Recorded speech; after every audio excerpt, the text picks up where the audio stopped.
சற்று முன் அண்ணா அறிவாலயத்தில் ஸ்டாலினை சந்தித்த ஓபிஎஸ். உச்சக்கட்ட பரபரப்பில் தமிழக அரசியல்.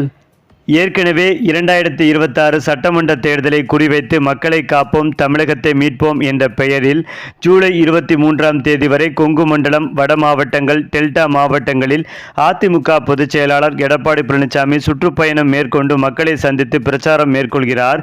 இப்போது முன்னாள் முதல்வர் ஓ பன்னீர்செல்வம் அவர்களும் தமிழ்நாடு முழுவதும் விரைவில் சுற்றுப்பயணம் மேற்கொள்ள உள்ளதாகவும் விரைவில் அது குறித்து அறிவிப்பேன் என்றும் தெரிவித்துள்ளார்.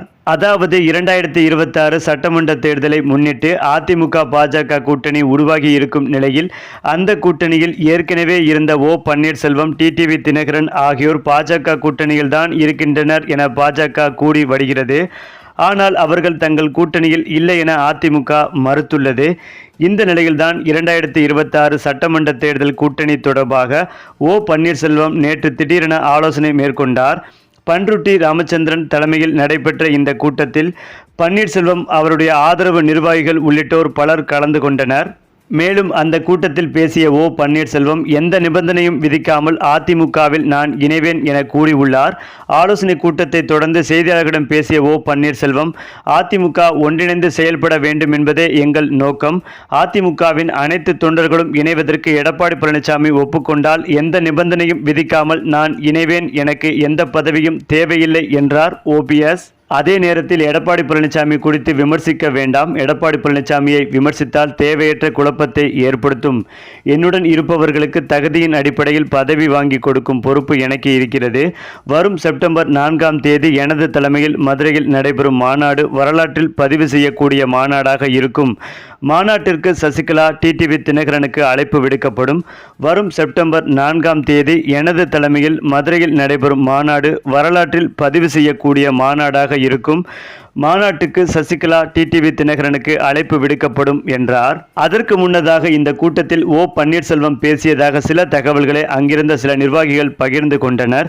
அதன்படி ஜெயலலிதாவின் ஆசைப்படி அதிமுகவை மீட்பதற்கான என்னுடைய சட்ட போராட்டம் தொடர்ந்து நடைபெறும்.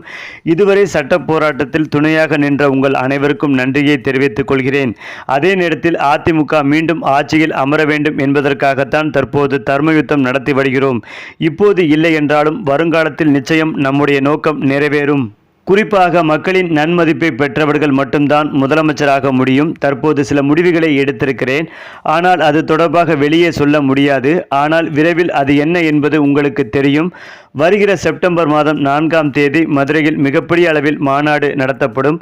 அந்த மாநாட்டில் நம் எதிர்கால திட்டங்கள் குறித்து அறிவிப்பேன். அதுவரை நீங்கள் அனைவரும் அமைதி காக்க வேண்டும் என்றார் ஓபிஎஸ்.